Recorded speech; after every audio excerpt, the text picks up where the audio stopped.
Sœurs et frères dans le Christ, bonjour et bienvenue à cette méditation en ce mardi de la semaine sainte. Nous sommes entrés en plein dans la semaine où tout se révèle, dans la semaine où Jésus se prépare à montrer, à nous révéler, comment dire, quel est le cœur, le centre du cœur de Dieu.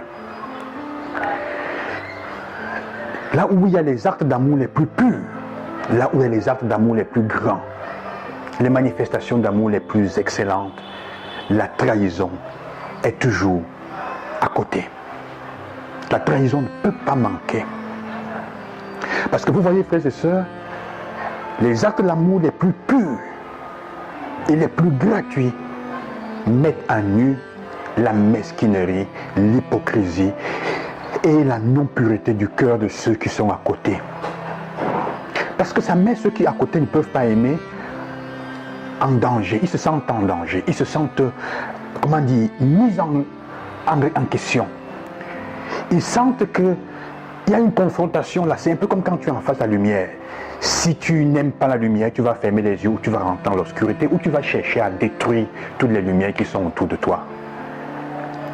Hier déjà on le voyait parce que avec le geste de Marie de verser le parfum sur l'épée de Jésus, qui est un acte d'amour pur, le parfum est inutile. C'est dans le don du parfum qu'il y a toute son expression. Et Jésus dit c'est par amour. Faites attention. Judas alors fait sur la question des pauvres. Jésus en fait lui dit, les pauvres vous en aurez toujours, comme pour dire, servir les pauvres est un compte. Aimer les pauvres c'est une autre chose.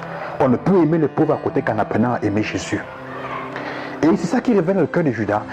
Et Jean qui est très dur avec Judas dit c'est parce qu'il était un voleur. En fait, cet acte de gratuité de cette femme par amour met Judas en difficulté parce que en fait ça l'appelle à tous ces actes de vol qu'il a. Donc il faut qu'il masque son acte, la raison pour laquelle il prend l'argent. Et c'est pour ça qu'il va trahir. Aujourd'hui encore Jésus continue à l'avertir.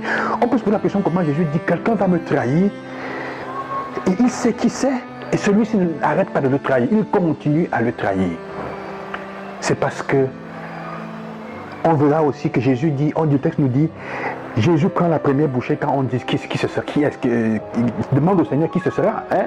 Il prend la première bouchée et il met entre les mains de Judas. Judas comprend le geste parce qu'on sait très bien que durant le repas de la Pâque, la première bouchée était donnée au fils le plus aimé. Elle était donnée au fils bien-aimé, au fils de la droite. Jésus qui donne la bouchée à Judas, en fait c'est un acte pour lui dire reviens, je t'aime plus que tout.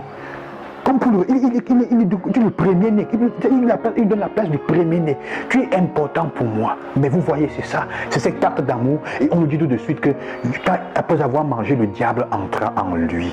En fait, il n'arrive pas à faire la part des choses. Et cet acte d'amour le dérange, ça ne lui plaît pas. Ça ne fait que révéler davantage son désir de vengeance.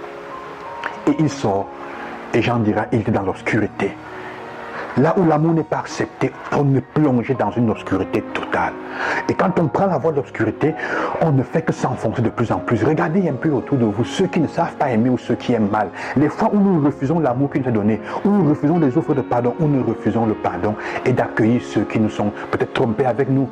Et quand on a pris une mauvaise voie, la voie de la non-confiance en l'autre, on s'enfonce jusqu'au bout. On ne peut, en face des personnes qui nous aiment et avec qui nous montrent l'amour inconditionnel, nous sommes mal à l'aise. Si on ne peut pas s'échapper d'elles, parfois on fuit d'elles, alors on va chercher à les éliminer parce qu'elles nous font trop de mal. Elles nous dérangent et elles détruisent nos plans. C'est le temps de vérifier notre cœur. C'est le temps de voir comment l'amour autour de nous parfois, quelles sont les trahisons qui sont cachées dans notre cœur. Chacun et chacune de nous a des points de trahison.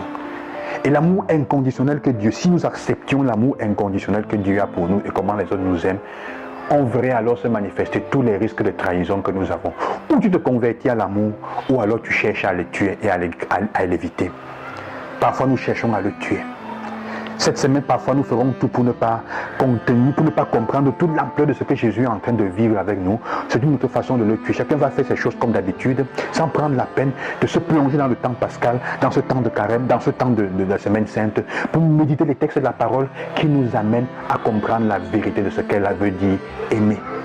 Se donner sans réserve, se donner gratuitement. Quelqu'un va toujours dire, mais est-ce que, et Jésus, parce que là où il y a les actes d'amour les plus purs et les plus grands, la mesquinerie, la méchanceté de notre cœur se révèle et la trahison n'est pas loin.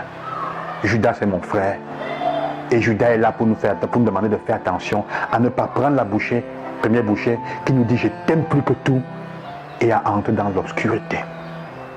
Que la lumière soit dans votre cœur, que le Seigneur vous accompagne en ces jours et ne laissons pas Jésus seul dans sa passion qui en fait révèle aussi la nôtre, la souffrance que nous portons. Gloire à Jésus-Christ, à demain, bonne semaine.